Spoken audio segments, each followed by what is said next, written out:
Dorothy Hawkins slammed the ledger down on the counter of Colton's Mercantile so hard the inkwell jumped, and she did not care who heard her voice crack with fury as she said, "You have been stealing water from half this valley for 3 years, Ezra Colton, and I have the numbers to prove it." The store had gone quiet around her. Outside, the afternoon sun beat white and merciless on the packed dirt of Presidio Springs Main Street, but inside, among the flour sacks and coils of rope, and the smell of leather and kerosene, every soul present had turned to look at the tall, dark-haired woman with ink-stained fingers and a spine like a fence post.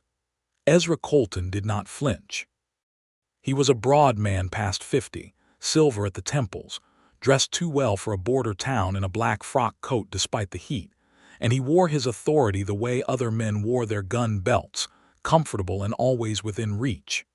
"Miss Hawkins," he said, in the same patient voice he used from the bench when he sat as justice of the peace, "you are upset, and grief does strange things to a young woman's mind. Your uncle's business has suffered this drought same as everyone's. I understand the temptation to look for someone to blame. This isn't about my uncle's business." Dorothy flipped the ledger open, jabbed her finger at a page of close, careful handwriting. "This is the water allotment contract for Agua Dulce Spring, filed with the county in 1851, granted to the Delgado family and shared in common with every rancher and settler downstream. And this," she pulled a second paper from her satchel, brittle and yellowed at the edges, "is the copy that was quietly amended 2 years ago, after old Mr. Delgado's daughter was widowed and her estate came under your management." Someone struck the words *aguage common, shared watering right, and replaced them with language granting the mill exclusive diversion. "The hand that wrote the amendment is the same hand that keeps your mill's account books, Mr. Colton. I would know it. I have balanced sums against your clerk's writing for 6 years." A murmur went through the gathered crowd, farmers and cowhands and 2 Mexican freighters who had stopped to water their mules, all leaning in. It was into this hush that Jonas Slater rode up the street at the head of 300 head of thirsty, dust-caked longhorns, his hat brim low against the glare, his shirt soaked through at the back.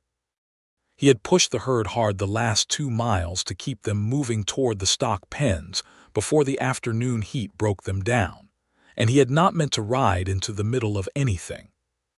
But he heard the words Agua Dulce and Delgado carried on the dry wind, and something in his chest went cold and still, the way it did before a man reached for his gun. He swung down before his horse had fully stopped, looped the reins over the rail, and pushed through the gathering onlookers until he stood at the edge of the boardwalk, close enough to see the paper Dorothy held. "Let me see that," he said.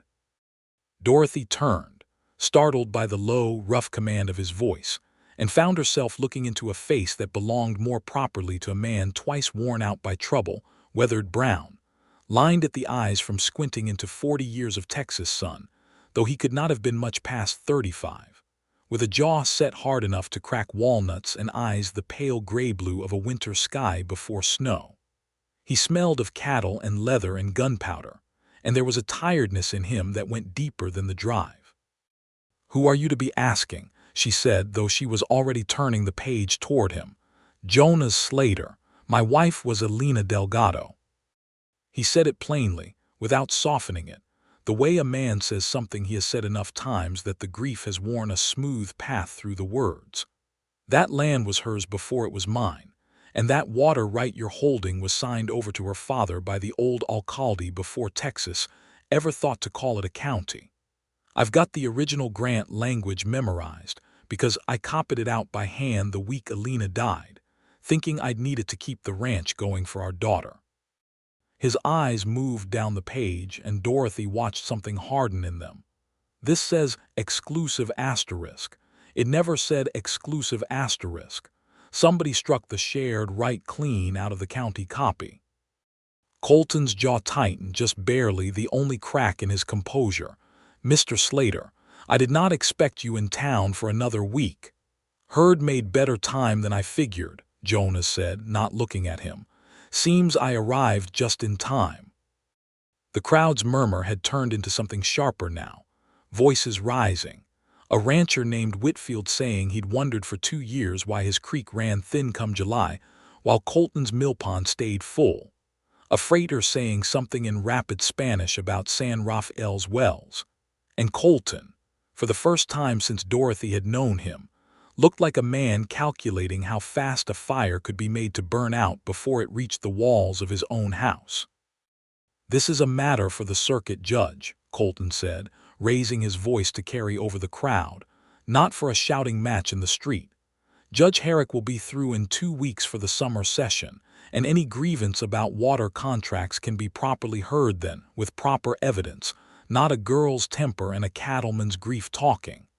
"Then we'll have proper evidence ready for him," Dorothy said. "Every page of it."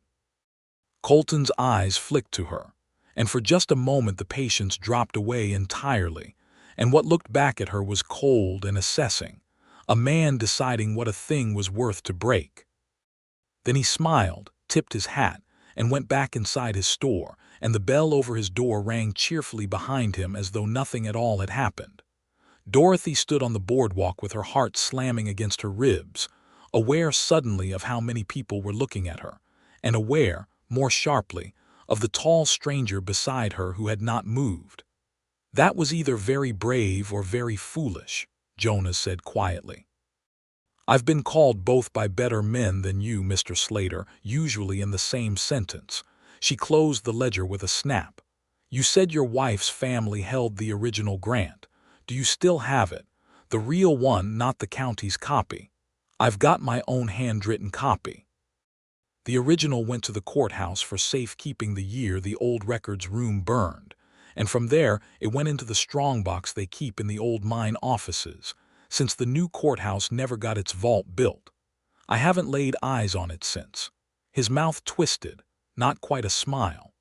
"I've spent 3 years trying to get enough money together to hire a lawyer and pull that paper back out into daylight. Drought took my herd down from 1,200 head to 300, and a partner I trusted took the rest of what I had left when he sold our joint stock out from under me and rode for New Mexico. I don't suppose you'd believe me if I told you that man's name was Silas Meeks, and he works for Ezra Colton now." Dorothy went very still. "Silas Meeks manages Colton's mill crew." "I know it," Jonas said. "I've had 3 years to think on the shape of that particular knife." Down the street, the cattle were beginning to bawl and shove at the corral rails, smelling water they had not yet been given, and one of Jonas's hands, a young man not much past 19 with a face burned red under his hat, called out that they needed the boss to settle the herd before they broke through the rails and scattered clean into the desert. Jonas looked at Dorothy a moment longer. "I'll be at the stock pens through supper settling my cattle and dealing with the buyer. If you're still gathering evidence for the judge, Miss Hawkins, I'd count it an honor to add what I know to it." "Dorothy," she said. "Dorothy Hawkins." Jonas Slater. He touched his hat brim, the closest thing to a smile he'd managed since he rode into town and went to see about his cattle. The stock pens sat at the eastern edge of Presidio Springs, close enough to the river that the cottonwoods threw long shade across the dust by late afternoon.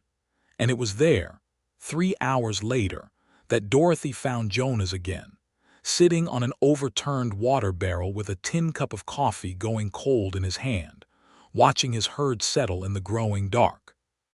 Thunderheads had begun stacking up over the far mountains to the southwest, the kind of towering purple-black anvils that meant the summer rains were finally coming after 3 dry years, and lightning flickered silent and distant along their edges like something waking up. "You look like a man carrying the weight of that whole herd on his own back," she said, setting a basket down beside him. "My uncle sent bread and some of the dried peaches.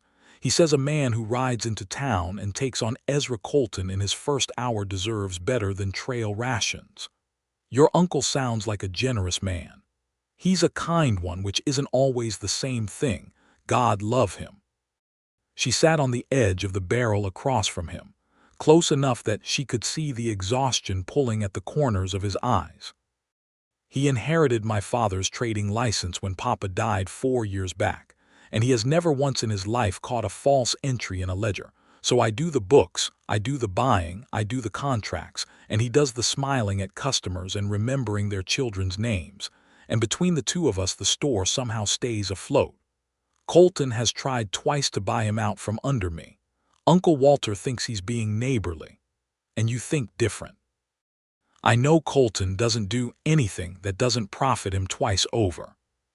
He cheated my father on a freight contract the year before Papa died, shorted him on a shipment of goods, and blamed it on Comanche raiders who hadn't ridden this far south in a decade. I was 17. I couldn't prove it then. I can prove things now. She looked at him steadily. You said you had a daughter. Something moved behind Jonas's eyes, quick and sharp as pain.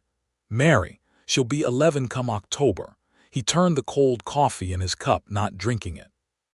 Elena drowned 4 years back, trying to pull a calf out of a flash flood in the same arroyo that's like to fill up with this storm coming. Mary was 6. I sent her to live with her grandmother here in town while I tried to hold the ranch together, thinking a season, maybe 2, until I could rebuild enough to have her home properly. Her grandmother died of the fever last winter. By the time I got word and rode in, the probate court had already appointed Colton as her guardian on account of my debts and my, as the paper put it, unsettled circumstances. He's had her a year. He lets me write to her. He does not let me visit. Says it unsettles her. His voice had gone very flat, very careful, the voice of a man who had worn the anger down to something he could carry without it showing. I've been driving cattle and scraping together money to hire a lawyer out of San Antonio to fight it properly when the judge comes through. This herd was supposed to be the last of it. Dorothy sat with that for a long moment, listening to the cattle low softly in the growing dark, watching the lightning walk closer along the mountains. She's living in his house, Dorothy said slowly. There's a girl who comes into the mercantile most Saturdays with Colton's housekeeper, buys hair ribbon and peppermint candy, quiet little thing, dark-haired, doesn't say much. I never knew her name. Jonas's hand tightened around the cup until his knuckles went pale. That would be Mary. Then you're closer to her tonight than you've been in a year, and you didn't even know it, Dorothy said gently. That has to count for something. He looked at her then, really looked, in the blue dusk light with the storm building behind him, and something passed between them that neither one named. A recognition, maybe, of two people who had both spent years being the only steady hand holding something together. Miss Hawkins, he said, I don't imagine you sleep much either. Not since I was 17, she admitted, and for the first time that day, they both almost smiled. The storm broke a little after midnight, and it broke wrong. Jonas had bedded the herd down in a natural bowl of grassland a half-mile north of the stock pens, wanting his cattle rested and calm before the morning sale, with Miguel Ortiz and young Caleb Boone taking the first watch and Jonas due to relieve them near 2. He woke to the sound of thunder rolling long and close, lightning flashing blue-white through the canvas of his bedroll shelter, and underneath it, wrong and sudden, the drumming of hooves that should have been standing still. He was up and moving before he was fully awake, boots and hat and the old colt his father had carried through the war, and out into rain coming down in sheets, hard enough to sting like buckshot, and he heard Miguel shouting something in Spanish that was half warning and half curse, and then he saw it. The herd was up and running, a wall of horn and muscle surging through the dark toward the arroyo, and riding the flank of it, half hidden by rain and lightning, a man on a gray horse swinging a length of chain against a steer's hindquarters, driving them on purpose, driving them toward the drop where the flash flood water was already boiling brown and fast. Turn them east.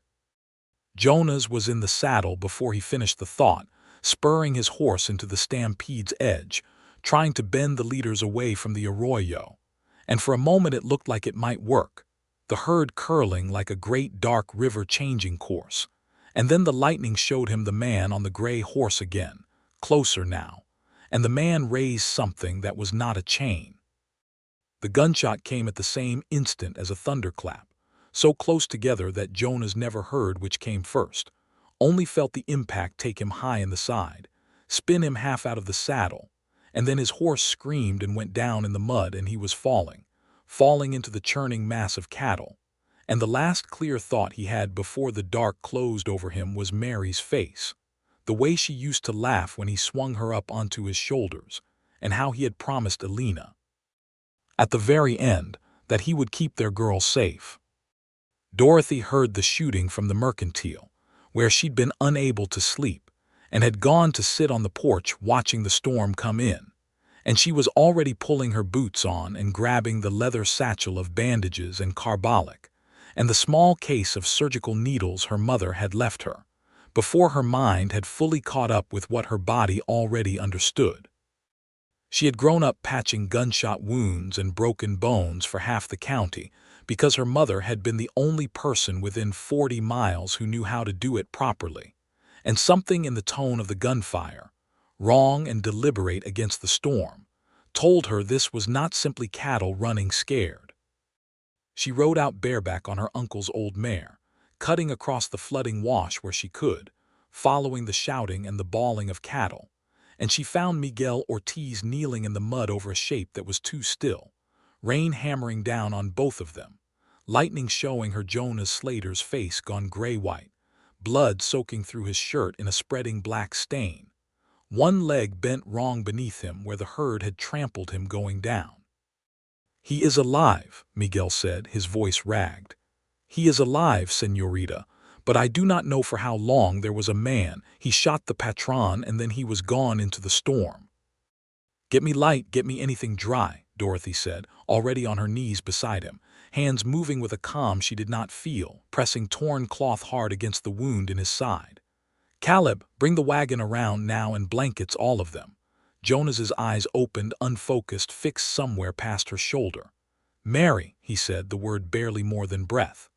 "I know," Dorothy said, low and fierce, leaning close so he would hear her over the storm. "I know about Mary, Jonas Slater, and you are not going to die in a mud puddle before you see her again, do you hear me? Not tonight. I won't allow it." She did not know, afterward, how she got the bleeding slowed enough to move him. Only that her hands remembered what her mother had taught her, pressure and packing, and the particular angle to bind a wound so a jolting wagon would not tear it open again, and that Miguel and Caleb worked with a desperate, silent efficiency born of men who had ridden with Jonas Slater long enough to love him. They got him into the bed of the chuck wagon on a nest of blankets, and Dorothy climbed in beside him and did not let go of the pressure on his side the entire jolting, agonizing ride back into Presidio Springs through rain that turned the road to a river of mud, lightning cracking close enough to smell the scorched air, while Jonas drifted in and out, sometimes silent, sometimes murmuring Alina's name, sometimes Mary's, and once, startlingly clear, Dorothy's own name, though she was fairly sure he did not know he'd said it. "Stay with me," she told him over and over, the way her mother used to tell frightened patients, not because it was medically useful but because the human voice was sometimes the only rope a drowning man could hold. "You've got a girl waiting on you to be stubborn enough to live. I've decided you're going to be, so you'd best get started." They reached Doc Ray's little adobe surgery on the edge of town, just as the sky was beginning to gray toward a reluctant dawn, the storm rumbling off eastward, leaving the streets running with brown water and the smell of wet creosote and mud everywhere. Doc Ray's, a stooped, gray-bearded man who had learned his trade partly from an army surgeon and partly from a curandera in Chihuahua, took one look at the wound and at Dorothy's blood-soaked hands and said only, "You did the hard part already, keeping him breathing this long. Help me hold him."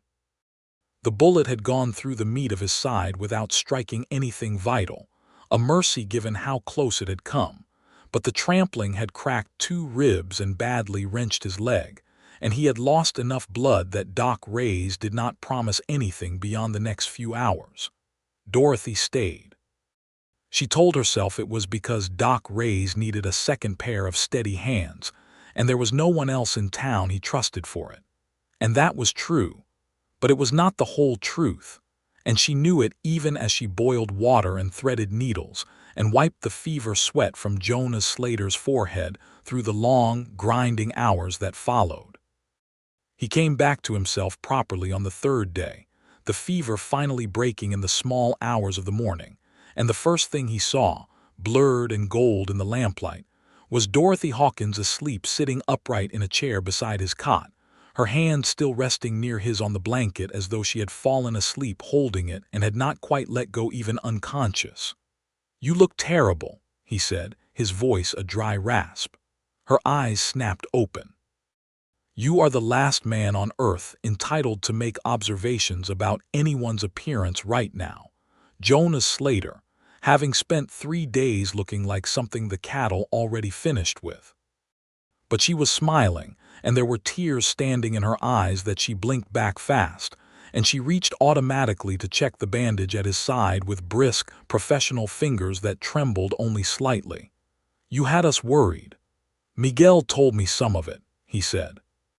"Told me you rode out into that storm and packed my wound in the mud with your own hands, and rode the whole way to town holding pressure on it, and wouldn't let Doc Ray's near me until you'd cleaned the wound yourself the way your mother taught you." He was watching her with an intensity that had nothing to do with fever now. "Why?" "Because a man was dying in front of me, and I know how to stop that some of the time if I'm quick enough and stubborn enough," she said. "It's not a mystery, Jonas. It's not a small thing either." His hand turned under hers just slightly so that he was holding her fingers instead of the reverse. "Nobody's done anything like that for me since Alina." The name settled between them, not as a wound but as a fact, honestly placed. Dorothy did not pull her hand away, but she did not pretend the name meant nothing either. "I'm not trying to be Alina," she said quietly. "I never could be, and I wouldn't want to be, and if that's what you're needing from whoever sits in this chair, you'd best say so now, because I have buried enough of my own grief to know what it looks like when a man's trying to fill a hole with the wrong shape of person." Jonas was quiet a long moment, studying her face in the lamplight with an honesty that cost him visible effort. "I'm not looking to replace her," he said finally. "I don't think that's a thing that can be done, and I wouldn't want it done, not to her memory and not to whoever came after. But I've been half a ghost myself these 4 years, Dorothy Hawkins, going through motions, keeping a ranch alive mostly out of stubbornness and a promise I made a dying woman. You're the first thing that's happened to me in all that time that felt like it was actually happening instead of just being endured." His mouth quirked, tired and rueful. "I don't know what to call that yet, but I didn't want you thinking I hadn't noticed it." "I noticed it too," Dorothy admitted, and the words cost her something as well, an old guardedness cracking open just slightly. "I've watched enough men in this town use kindness as a kind of currency, spending just enough to get what they want and no more. You're not doing that. It's confusing me considerably." "I could try being less confusing," he offered, "if you tell me how." "Get well first," she said, standing abruptly, businesslike again, though color had risen high in her cheeks. "Then we'll discuss your confusing nature at leisure. Right now I need to change that dressing before Doc Ray's comes back and scolds us both for talking instead of sleeping." He let her fuss over the bandage, watching her hands work with a gentleness that belied their competence, and when she finally sat back satisfied, he caught her wrist lightly just for a moment. "Thank you," he said, "for not letting me die in that mud puddle." "You were supposed to be stubborn enough to live on your own account," she said. "I only reminded you why." He was 3 more days abed before Doc Ray's allowed him up on crutches, and in that time word had spread through Presidio Springs of the shooting, and of Dorothy's accusation, and Colton, for his part, expressed loud public sympathy for poor Mr. Slater's terrible accident with his own stampeding herd, and offered a reward for information about the mysterious rider seen fleeing the scene. A rider Miguel Ortiz was privately certain he recognized as Silas Meeks, though a man could not exactly ride into the sheriff's office and accuse Colton's own mill foreman without more than a shape glimpsed by lightning. "We need more than my word," Miguel said, sitting at Jonas's bedside with his hat in his hands. And we need it before Judge Herrick comes through, or Colton will have that girl's guardianship and this whole valley's water locked up tighter than a bank vault, and there will be no undoing it. The land grant, Jonas said. The real one with Alina's father's signature, the one that names the water shared in common. It's in the old mine strongbox, unless Colton's already gotten to it. If he had gotten to it, Dorothy said from the doorway, arms full of clean linens, he would not still be so eager to have the hearing kept private and quiet. A man doesn't fear a fire he's already put out. Jonas's first errand once he could stand on his own 2 feet, leaning heavily on a crutch, and with Dorothy hovering nearby with the particular fierceness of a woman who has decided a patient will not undo her careful work through sheer masculine foolishness, was to go and see his daughter. He sent word ahead, proper and formal, requesting permission to call at the Colton house, and the answer came back within the hour, delivered by the same quiet housekeeper Dorothy had noticed before. Mr. Colton regretted that, given the unsettled and violent circumstances surrounding Mr. Slater at present, and out of an abundance of caution for the child's welfare, a visit could not be arranged at this time. Unsettled and violent circumstances, Jonas repeated, standing on the mercantile porch with the letter shaking slightly in his hand, not from weakness this time. The man had me shot and is using the fact that I got shot as the reason I can't see my own daughter. It's exactly the kind of twisted logic he's built his whole career on, Dorothy said, taking the letter from him and reading it herself with narrowed eyes. He's frightened, Jonas. A frightened man locks his doors tighter. That's actually good in a strange way. It means he knows the ground is shifting under him. It doesn't feel good. No, she agreed. It feels like hell. I imagine it will keep feeling like hell right up until the moment it doesn't, and then it will feel like everything all at once. She folded the letter and handed it back. We go to the courthouse record's office today, both of us, and we make a formal request in writing, witnessed, for a supervised visitation, citing your rights as her natural father. When he refuses that too, and he will, we have another piece of evidence for Judge Herrick showing a pattern of a guardian isolating a ward against a parent's reasonable request. Colton thinks he's protecting his position. Every refusal he signs is another brick in the wall we're building against him. Jonas looked at her for a long moment, something like wonder breaking through the grief on his face. You think about this the way I think about breaking a wild horse, patient, watching for the moment it tires itself out. I think about it the way I think about a bad contract, she said. You don't win by shouting louder than the man who wrote it. You win by reading it more carefully than he thinks you can. That evening, walking back from the courthouse in the blue hour before full dark, they passed within sight of the Colton house, a fine 2-story affair with a wraparound porch that had been built, Dorothy knew, largely on the profits of the mill's exclusive water diversion. And there in the side yard, swinging on a rope swing hung from a live oak, was a small dark-haired girl in a blue dress, being watched over by the same quiet housekeeper. Jonas stopped walking as though he'd run into a wall. "Mary," he said, so quietly it was barely a breath. The girl looked up, and for a moment her face was simply a child's face, curious about a stranger stopped on the road, and then something shifted in it, some deep-buried recognition surfacing through a year of careful telling that her father was busy, that her father was far away, that her father had not written because he did not have time for her anymore, and she went very still on the swing. "Papa," she said, uncertain, as though she were not allowed to be sure. "Mary," Jonas started forward, crutch and all, and the housekeeper, a heavy-set woman named Mrs. Purdy, who Dorothy had always found kind enough in the store, stepped quickly between them, wringing her hands. "Mr. Slater, please, I have my instructions. Mr. Colton will have my position if I let. I only want to speak to my daughter," Jonas said, and there was nothing threatening in his voice, only a raw, naked need that made even Mrs. Purdy's eyes go wet. 5 minutes, please.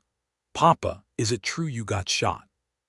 Mary had slipped off the swing and was edging closer despite Mrs. Purdy's fluttering, her small face fierce with a child's blunt worry. Mr. Colton said you had an accident driving your cattle because you don't know how to manage them proper anymore since Mama died, and that's why I can't come home, because you can't take care of things. Jonas's face went through several expressions at once, and Dorothy watched him swallow down what must have been a very ugly response to that particular lie, and settle instead into something gentler, kneeling awkwardly on his bad leg so he was closer to her height. I got shot, he said honestly, by a bad man who didn't want me to be here talking to you right now. That's the truth of it, sweetheart, not any accident with the cattle. I've been driving cattle since before you were born, and I know exactly how to manage them. And I have never once, not for one single day since your mother died, stopped wanting you home with me. Do you understand? Not one day. Mary's chin trembled. Mr. Colton says the ranch isn't safe. He says there's drought and no water and it's dangerous for a girl. There's drought because Mr. Colton has been stealing the water that's supposed to come to our ranch, Jonas said, and then, seeing her confusion, softened it. It's complicated, and I promise I will explain every bit of it to you when I can, but I need you to hear one true thing tonight, Mary, and hold on to it no matter what anybody tells you between now and when I see you again. I am your father, I love you, and I am not going to stop fighting until you're home.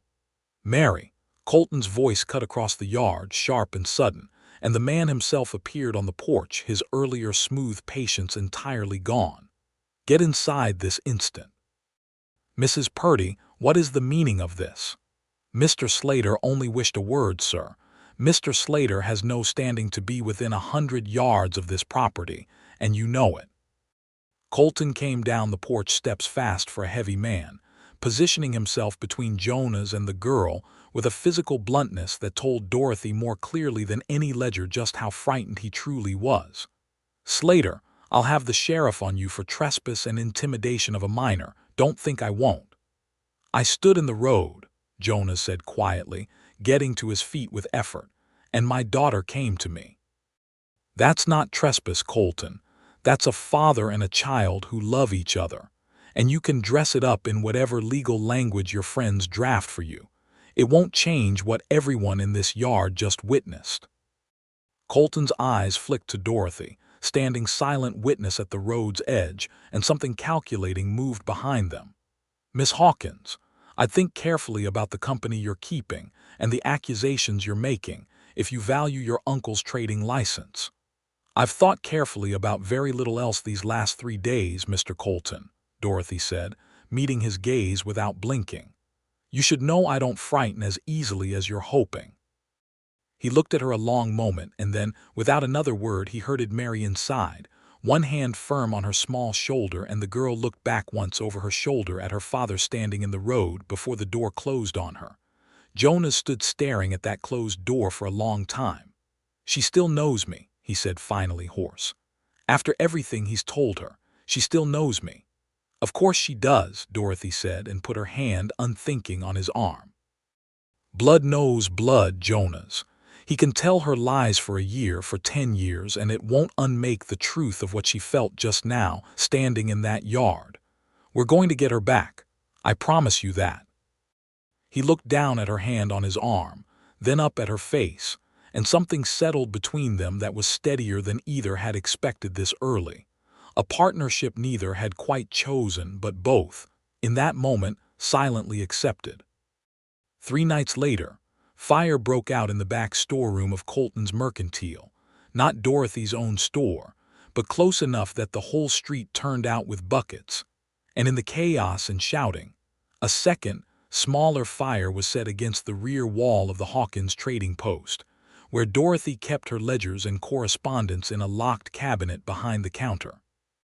Dorothy smelled the smoke before anyone shouted a warning, some instinct honed by years of tending a wood stove and knowing its moods, and she was up and moving through her own darkened store with a lantern before Uncle Walter had even fully woken. Uncle Walter, get water now, the back wall. She grabbed the fire bucket kept by the door out of long habit and threw it against the licking orange flames just beginning to climb the wooden shelving near the ledger cabinet. And it bought her seconds, no more. and she was reaching for the cabinet itself, heedless of the heat, determined that Colton's fraud evidence would not burn along with her father's store, when a hand closed hard around her wrist and pulled her bodily backward. "Not like that," Jonas said, appearing out of the smoke with his crutch abandoned somewhere and a wet horse blanket in his other hand, moving with the awkward urgency of a man who should not be moving fast at all. He threw the blanket over the worst of the flames, smothering them, while Dorothy, freed, grabbed the second bucket and doused the remainder, and between the two of them and Uncle Walter's frantic hauling of water from the trough outside, the fire died before it could take the whole back wall. It was only after, standing in the smoke-hazed ruin of the storeroom, coughing and soot-streaked, that Dorothy realized her own hand was burned, a stripe of red blistering skin along her palm and up 2 fingers where she'd grabbed at the cabinet's iron latch without thinking.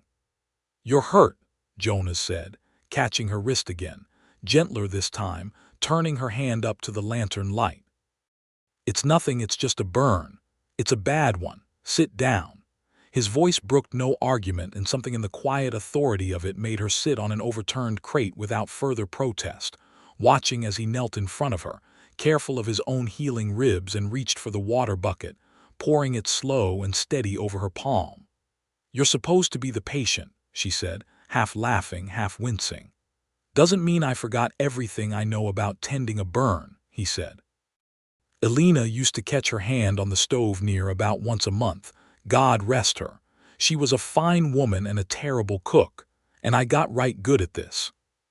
He said it lightly, without the old weight, the name coming easier now, and Dorothy understood it for the gift it was, him being able to speak of his wife without it costing him something raw every time. He tore a strip of clean cloth from his own shirt-tail, wrapped her hand with a careful, unhurried precision, his big scarred fingers moving with a tenderness that made her throat tight. "There. That'll keep it clean till Doc Rays can look at it proper." "You're gentler than a man your size has any right to be," she said, watching his face rather than her own hand. "I've spent my whole life around creatures bigger and more dangerous than me," he said. "Cattle, horses, mules with grudges. You learn quick that gentleness isn't the opposite of strength. It's just strength that's decided not to be careless." He looked up and caught her watching him, and neither of them looked away for a long moment. "Besides," he added softer, "I've watched you tend to me for 3 days without once treating me like I was made of glass, and I don't guess I'd insult you by doing different now. You're not fragile, Dorothy Hawkins, but you're hurt, and there's a difference, and I intend to mind it." "That fire wasn't an accident," Uncle Walter said grimly, coming back in with the last bucket, and the moment passed, though something of its warmth stayed banked between them like coals. "No," Jonas agreed, rising with a grunt he tried to hide. "It wasn't. Colton's running scared, and scared men get reckless. He's trying to burn the evidence before the judge ever sees it." "Then we have to move faster than he does," Dorothy said, flexing her bandaged hand experimentally. "The land grant. We need it out of that mine's strongbox and into a lawyer's hands tonight if we can manage it, before he thinks to send someone to destroy it outright." The old Presidio mine sat 2 miles north of town, a played-out silver dig abandoned a decade past when the vein ran thin, its main shaft still structurally sound enough that the county had used the old assay office at its mouth to store records after the courthouse fire, a fact known to perhaps a dozen people in town, most of them old enough to remember why. Dorothy had learned of it from her father's own papers, correspondence about a freight contract for county documents dated 6 years back. They set out a little after midnight, Jonas still moving stiffly but refusing to be left behind, Dorothy with a lantern and a crowbar, Miguel Ortiz riding silent guard, and clouds already beginning to pile up thick and black against the stars, the second storm of the week gathering itself in the dark. They were perhaps 100 yards from the mine's mouth when they saw the lantern light already flickering inside, and heard, faintly, the scrape of a crowbar against old wood, and Miguel's hand went to his revolver. "Someone's already there," he murmured. They crept closer, and through the sagging doorway of the old assay office, in the wavering light of a lantern hung from a nail, they saw Silas Meeks, a lean, weathered man with a face Jonas clearly recognized with a jolt of old bitterness, working a crowbar against the iron strongbox set into the rock wall, muttering curses at a lock that would not give. And beside him, small and pale and clearly terrified, stood Mary. "Papa," she'd apparently told Silas earlier, though they would only learn this later, "I heard you and Mr.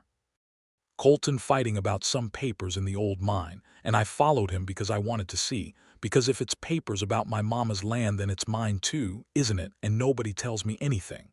Silas whirled at the sound of their footsteps, crowbar raised, and in the flicker of lantern light his face was a mask of panic rather than menace, a man in over his head and knowing it. "Slater, Christ, I didn't mean for the girl to follow me, I told her to stay put outside, Mary."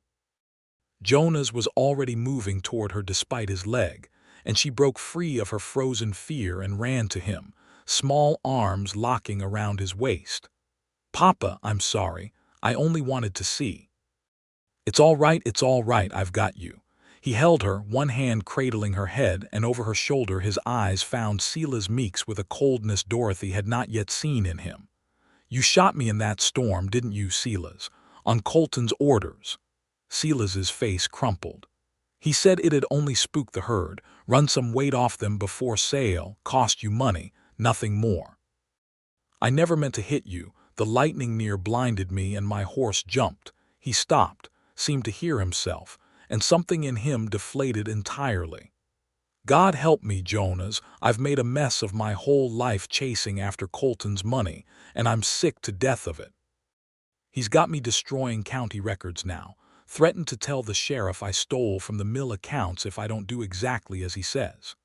It was in that moment, with Silas's confession hanging in the lantern-lit dark and Mary sobbing quietly into her father's shirt, that the first low grumble of thunder rolled overhead, and a moment later, distant but unmistakable, came the roar of water.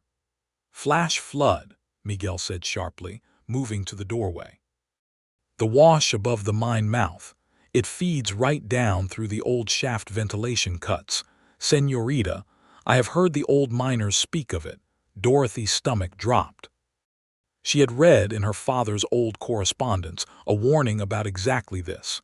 The mine's lower tunnels connected to a natural drainage channel that flash flooded dangerously in heavy rain, one of the reasons the operation had been considered unsafe even before the silver ran out. "We need to get that strongbox and get out now," she said.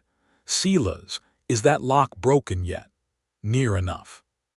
He threw his weight against the crowbar one final time, and the old iron lock sheared with a shriek of metal, and the box swung open to reveal a thick sheaf of papers, brittle with age. The top page bearing a florid, faded signature Dorothy recognized instantly as matching the copy Jonas carried. "That's it," Jonas breathed. "That's Alina's father's grant."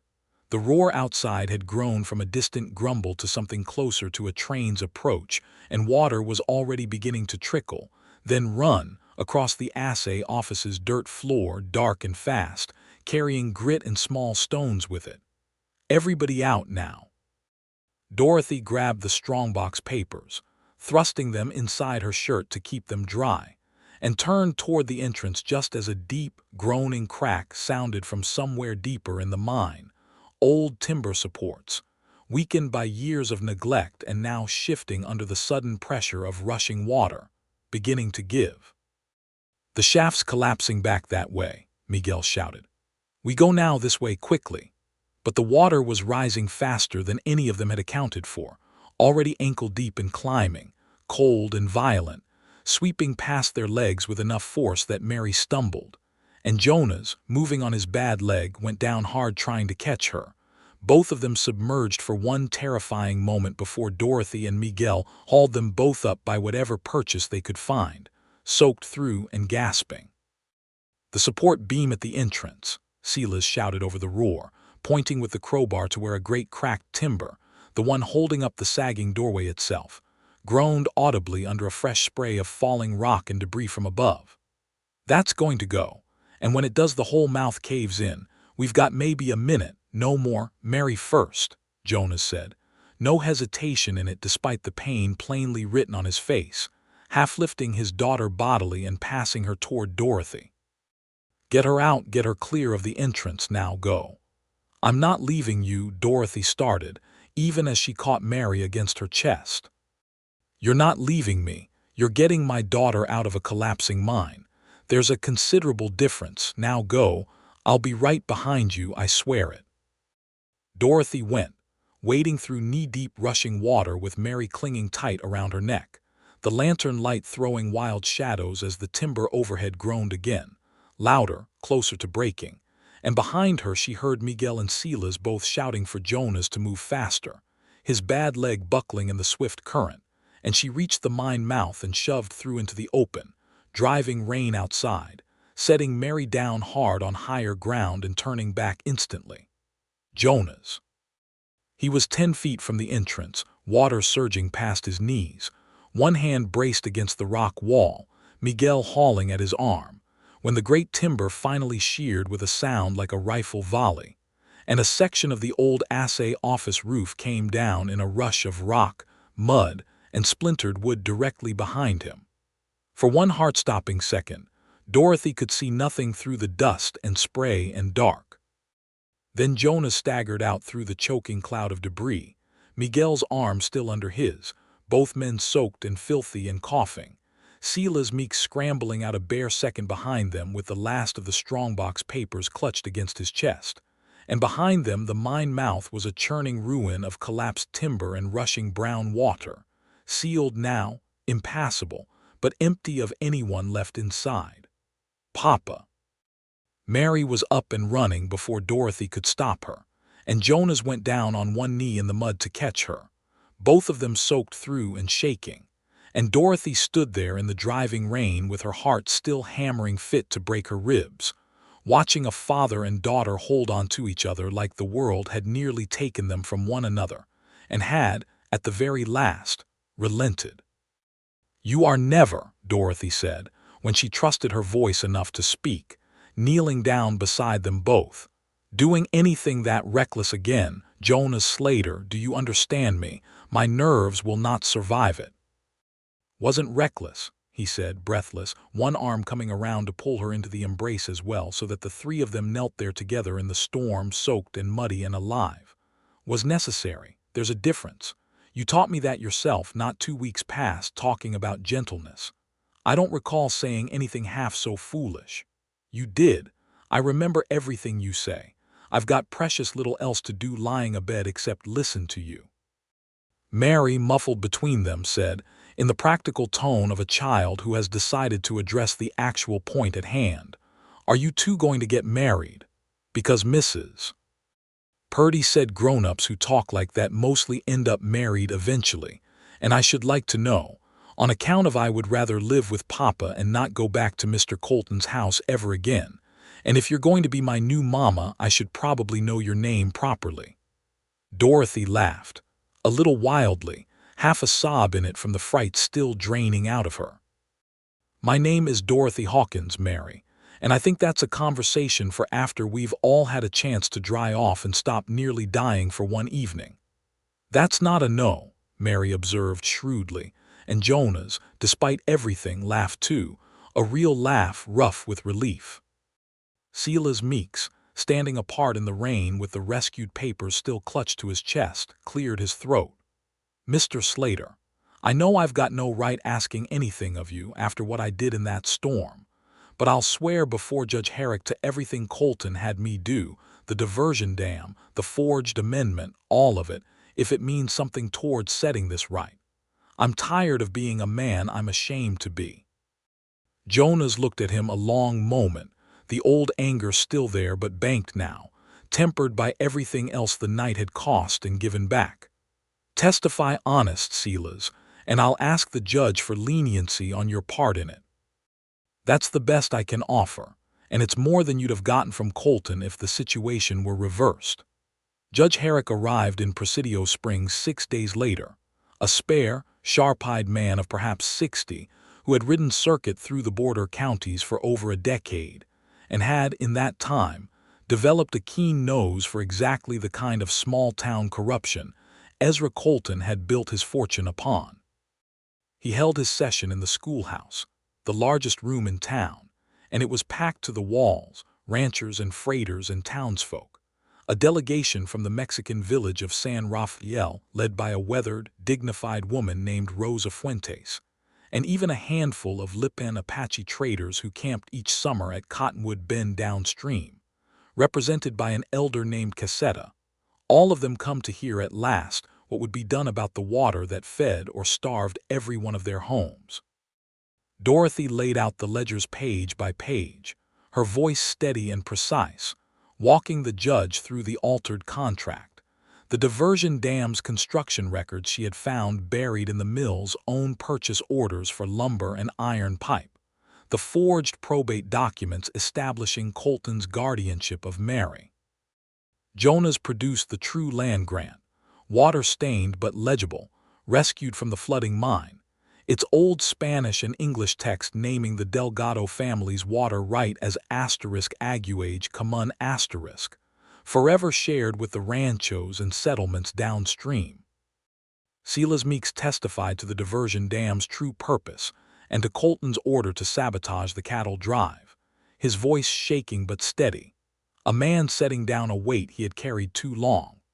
Colton, for his part, tried every argument a clever man could muster, that the amendment had been a clerical correction, that Silas Meeks was a disgruntled former employee lying for spite, that Jonas Slater's testimony was the bitter fabrication of a man who resented losing custody of his daughter. But Judge Herrick had spent 30 years learning to read a liar's face, and the weight of paper and testimony arrayed against Colton was simply too great to survive. And when Rosa Fuentes stood and, in halting but clear English, described 3 summers of dying crops and dry wells in San Rafael, while Colton's millpond stayed full and his profits climbed, and when Elder Caseta spoke of the Cottonwood Bend camp's grazing land turned to dust while, less than 2 miles upstream, water was sold at premium prices to the town's growing businesses, the room's mood turned hard and final against him. "Mr. Colton," Judge Herrick said at last, in the particular flat tone of a man who has heard enough, "I find the amended water contract to be a fraudulent document, executed without proper authority, and in violation of a grant this court recognizes as binding upon all parties since 1851.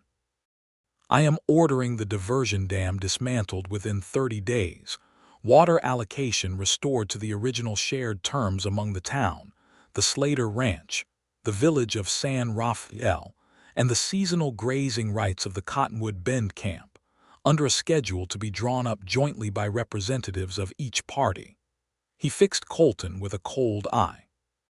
"Further, given the evidence of forged probate documents, I am revoking your guardianship of Mary Slater effective immediately, and returning full custody to her natural father, Jonas Slater, a man who has, by every account I have heard today, fought harder for his daughter under worse circumstances than most men manage under the best. As to the matter of arson and the ordered assault upon Mr. Slater, I am referring those charges to the territorial prosecutor, and you would be well advised, Mr. Colton, to secure yourself a very good lawyer, though I doubt even that will spare you a significant term at Huntsville."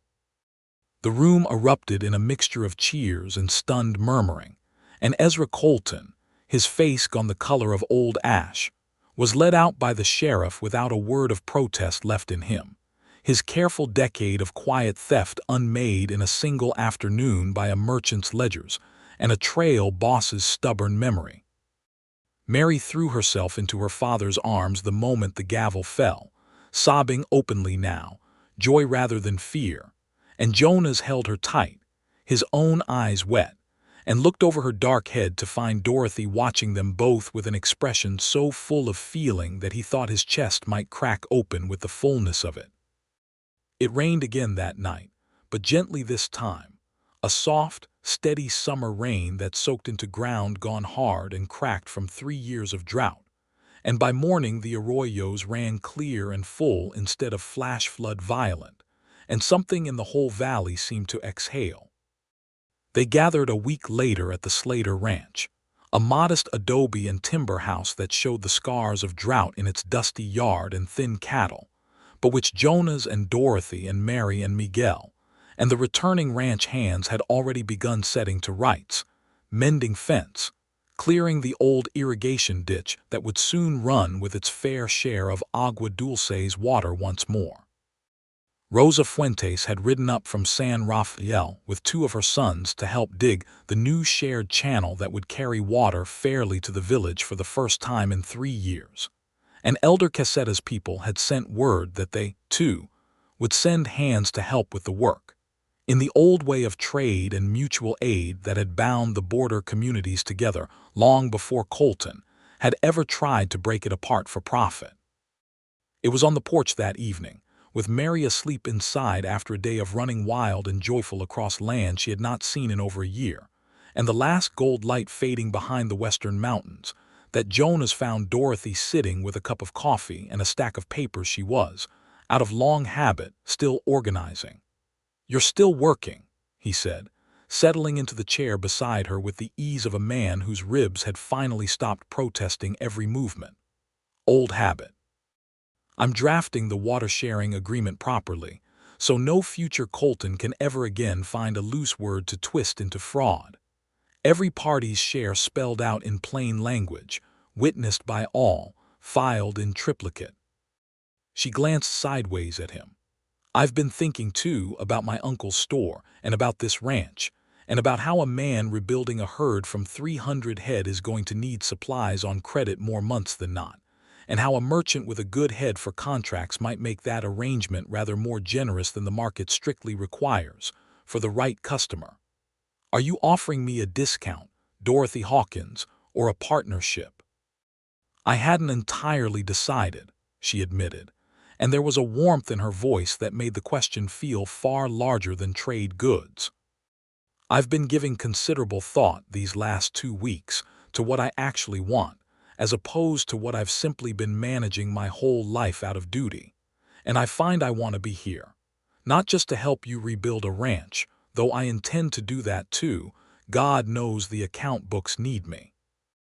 I want to be here because of you, and because of that stubborn, fierce little girl asleep in there, and because for the first time since my father died, I feel like I'm building something instead of just holding the walls up so they don't fall on someone else." Jonas was quiet a moment, turning his cup in his hands, and when he spoke his voice had gone rough with something more than fatigue. "I need to tell you something, and I need you to hear the whole of it before you answer anything," he said. "I've been lying awake most nights since the mine, turning over what it would mean, you tied to this place, to me, to everything Colton still got friends and grudges enough to make difficult for a good while yet even locked up. I got to thinking maybe the kindest thing, the thing that actually protects you and your uncle's business and your own good name, would be for me to take Mary and go somewhere quieter once the water agreement's settled and signed, New Mexico maybe, start fresh somewhere Colton's shadow doesn't reach, and let you keep your store and your town and your peace, without a widower and his troubles hung around your neck for the rest of your days." Dorothy set her coffee cup down very deliberately. "Jonas Slater," she said, "if you think for one single moment that I intend to let you throw away the ranch you have bled and starved and nearly died 3 separate times to rebuild, simply because you have decided, all on your own, without consulting me even slightly, that your presence in my life constitutes some kind of burden I need protecting from, then you have learned considerably less about me these past 3 weeks than I had hoped." Her eyes were bright, fierce, and there was no anger in them, only a fire that made him lean toward it instinctively. "I did not survive 3 years of managing a business around a man who cannot balance a ledger, and expose a corrupt justice of the peace in open court, and pull you half dead out of a mud puddle, and wade into a collapsing mine after your daughter, in order to now stand meekly aside while you decide, out of some misplaced notion of nobility, to sacrifice your home and your daughter's home and everything you fought for my sake. That is not protection, Jonas. That is you trying to make a choice that belongs to both of us, alone. Dorothy, I am not finished. She was on her feet now, pacing the porch with the same restless energy she brought to untangling a bad contract. This ranch is your dream and Mary's home, and now, God help me, it seems to be mine as well, and I will not let you give it up out of fear of what people might whisper. Not when we have just spent 3 weeks proving, in front of the entire county, exactly what happens to men who think their power to decide things for others goes unquestioned. If you want to leave because you no longer love this land, or because staying here hurts too much with Alina's memory in every fence post, that is a different conversation, and I will hear it honestly. But if you are leaving to protect me from a choice I have already made with clear eyes, then I am telling you plainly, Jonas Slater, I refuse the sacrifice. I want the ranch. I want the fight to rebuild it. I want you and Mary and every difficult, complicated year that comes with loving a man who still grieves his first wife honestly instead of pretending he doesn't. That is not a burden. That is simply what loving someone real costs, and I have decided I am willing to pay it. Jonas sat very still through this entire speech, and when it ended, something in his face had come utterly undone, all the careful guardedness of the last 4 years cracking open at once. I love this land, he said quietly. I love it more than I've let myself admit since Alina died, because loving it felt like betraying my grief somehow, like I wasn't allowed both things at once.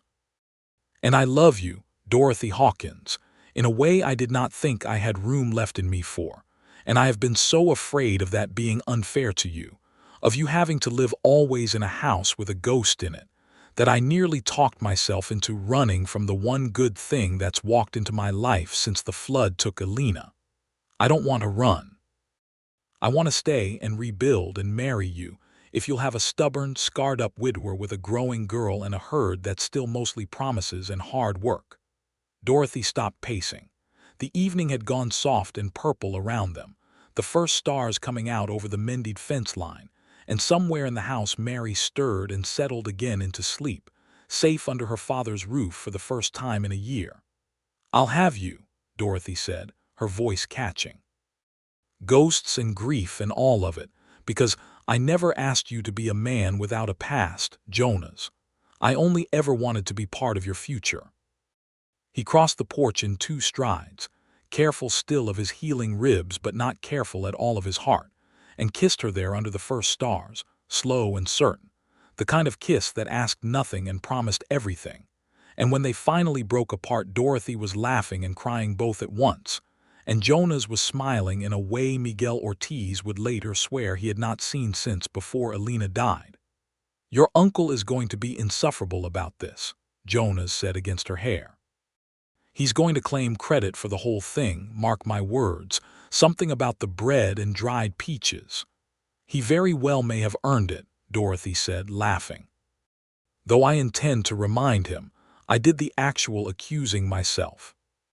They were married 3 weeks later, in the small stone church at San Rafael, at Rosa Fuentes' insistence, with the whole valley in attendance, ranchers and freighters and Lipan Apache traders, and the returning families of San Rafael all crowded together under an awning strung with paper lanterns, sharing food and music long into a warm summer night made sweet by the sound, running clear and constant underneath it all, of agua dulce spring flowing fairly at last to every field and well and grazing ground that had waited 3 long years of drought and theft to drink from it again.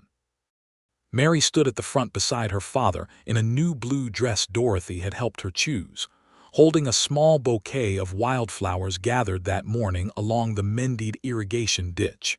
And when the priest pronounced Jonas and Dorothy married, she was the first one to throw her arms around them both, laughing, home at last in every sense that mattered. Ezra Colton stood trial that autumn in the territorial court, and was sentenced to 8 years for fraud and conspiracy to commit assault. His mill and mercantile sold off to satisfy the restitution owed to every family he had cheated, a portion of the proceeds going, by the court's order and Dorothy's careful drafting, directly toward rebuilding the San Rafael well and establishing a permanent, written water-sharing council with seats held by the town, the Slater Ranch, San Rafael, and the Cottonwood Bend camp, so that no single man's greed could ever again choke the valley's single sweetest spring. Silas Meeks, given the leniency Jonas had asked for, left the county for good, taking with him, Miguel reported with some satisfaction, a considerably humbler view of easy money than the one he'd arrived with.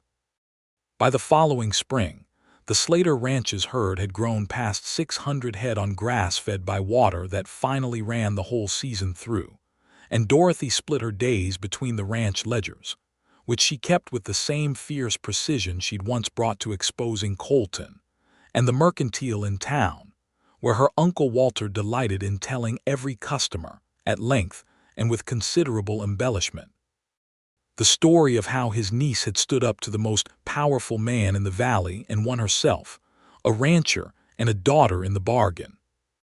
In the evenings, when the work was done and Mary was off chasing fireflies along the mended fence line, Dorothy and Jonas would sit together on the porch of the house they were slowly, steadily rebuilding into something new, neither erasing what had come before nor afraid of it, and watch the summer thunderheads build gold and purple over the mountains, no longer a thing to fear, but simply the sky doing what it had always done, bringing water down onto ground finally free to receive it, and love down onto two hearts that had, against every hard year that came before, found in each other exactly the safe and steady place neither had quite dared hope still existed in the world.